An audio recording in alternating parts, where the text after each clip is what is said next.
In this video, I'm gonna break down the 3 phases of growth of taking your business from 0 to $10 million in revenue, along with the biggest insights that I learned at each of the growth phases. If you don't know who I am, my name is Bill Hauser, CEO of SMBteam.com. We scaled from 0 to over $20 million in annual recurring revenue in just 4.5 years at age 31. And I've gotten a lot of battle scars on the way that I hope to break down in these 3 phases of the video. The first phase of scaling any business, especially between the 0 to the $1 million range, is what I call the rainmaker phase. The rainmaker phase in a business is where everything depends on you.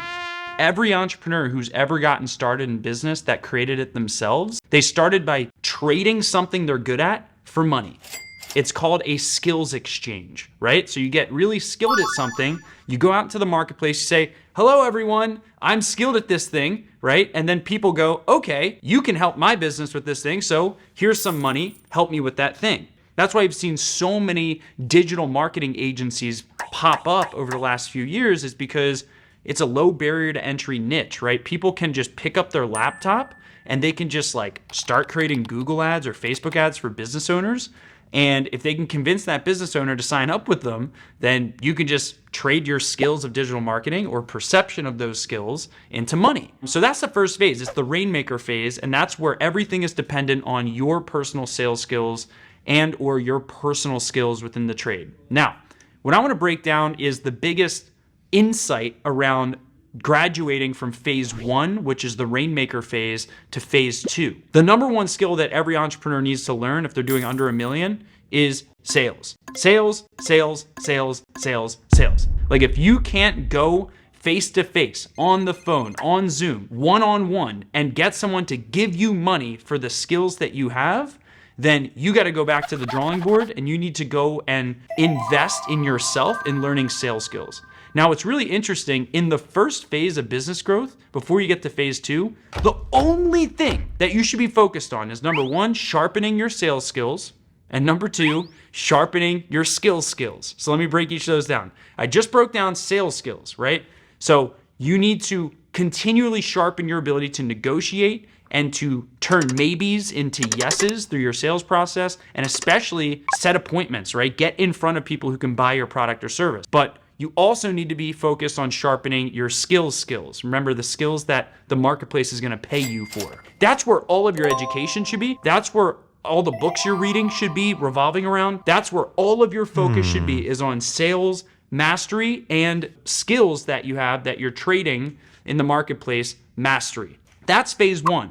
But then a problem occurs. I can only talk to so many people one-on-one throughout the day. I can only build so many widgets throughout the day. I know in me scaling my marketing agency, when I went from 0 to 1 million in about 1.5 years, I got to the point where I was doing all these sales calls throughout the day, and I was doing building everyone's website, their landing pages, their Google advertising campaigns. So I'm on the phone all day, signing people up. And then I'm building their websites, building their Google advertising campaigns. And one day I'm like, something's got to change here. Like, I got to figure out a way to talk to masses of people all at once instead of depending on my one-on-one sales abilities. And I started also learning, man, I got to learn how to delegate some of the stuff that I've been doing myself as it pertains to my skills around digital marketing. So this is where you graduate from phase 1 to phase 2 of the business growth cycle. And phase 2 of the business growth cycle can take you from 1 million to $4.5 million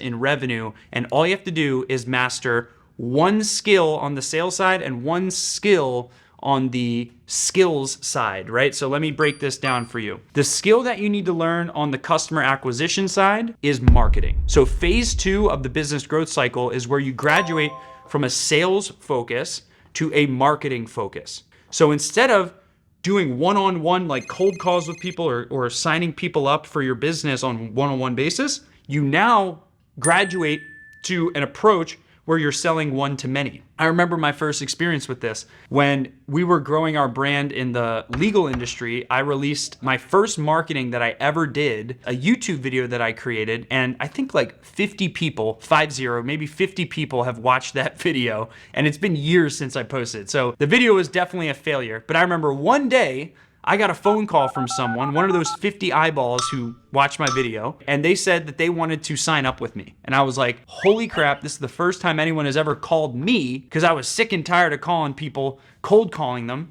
which is basically what I was doing 24/7, 365. They were calling me. This person saw my YouTube video, and it was one phone call, and I remember I didn't stop thinking about this for weeks. Holy crap, if I can make 100 YouTube videos, that means I can get 100 people to call me, right? That was my thought at the moment. So I was like, okay, I'm just gonna make a ton of YouTube videos. Fast forward like a year later, I made like 200 YouTube videos, and I didn't get a phone call from every video. Some videos completely flopped, but I ended up getting some inbound phone calls, which multiplied my time. The second phase was when I wrote my first ebook. This was where I literally had to give up my skills in sales. It was an ebook called Law Firm PPC Marketing. It was basically teaching law firm owners how to run their own Google advertising campaigns, because that's what our company did primarily. It didn't take Einstein for me to think, let me create an ebook on something that would be relevant to what we sell. So I put this ebook out, I spent a couple of days writing it, misspellings in it, the design was terrible, and I launch it on this landing page with just a picture of the ebook and a little place where someone could put their information in. 200 people download this book in a matter of like a day, and I just posted it on Facebook, and that was really it.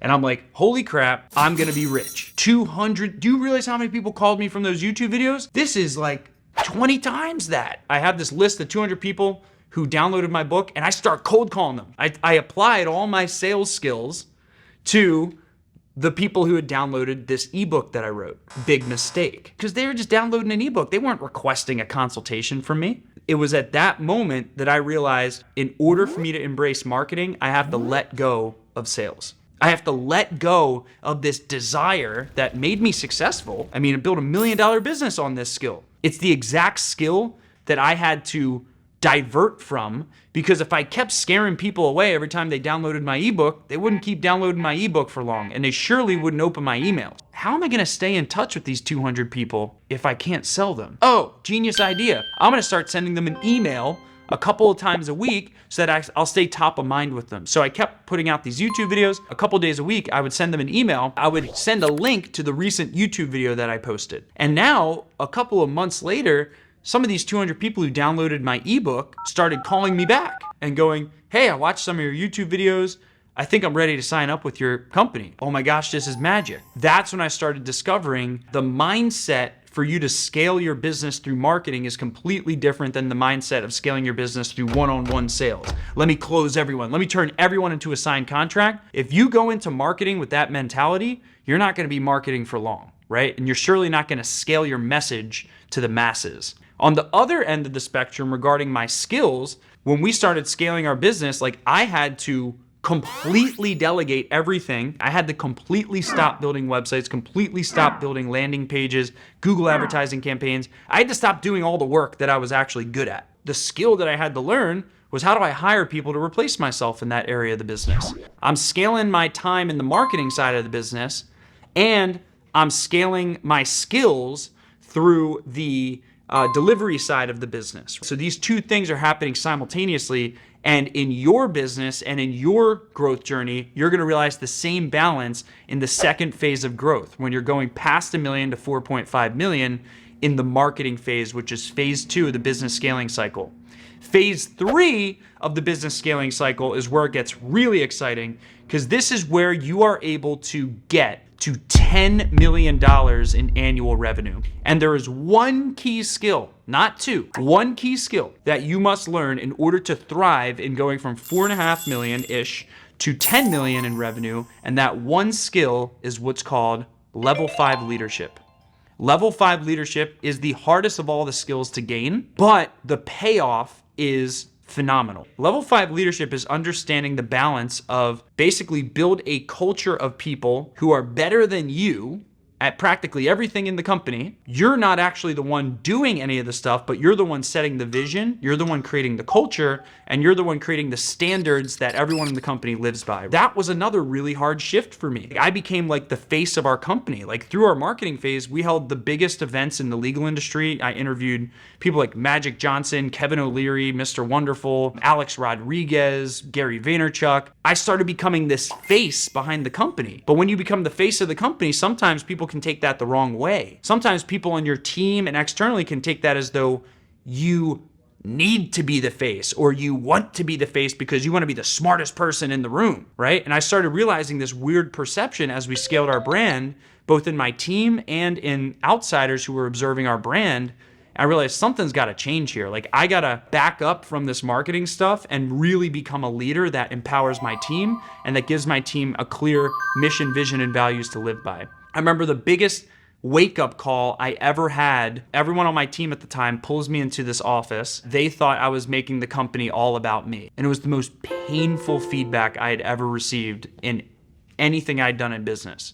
And it was so right. I didn't start this business to make it all about me. I started this business to create a movement. I started this business to have the biggest positive impact on the industries that we enter. If I'm gonna be the bottleneck in this mission that we have together, I'm never gonna reach my mission because I'm gonna be in the way of everything. The hardest decision I ever had to make in my leadership journey was the decision of letting go of about 50% of my team. It was the most painful thing I had ever gone through, because I realized that in order for me to be a leader, I had to understand that you get what you tolerate. And I was tolerating mediocrity. I was tolerating people smoking pot when they came into my office in the morning. I was tolerating people being sloppy, not keeping their word. I was tolerating lying. I was tolerating a lot of bad behaviors in my company. All that did was reflect on my leadership ability. And one day, I said, this is it. We're redesigning the culture of the company.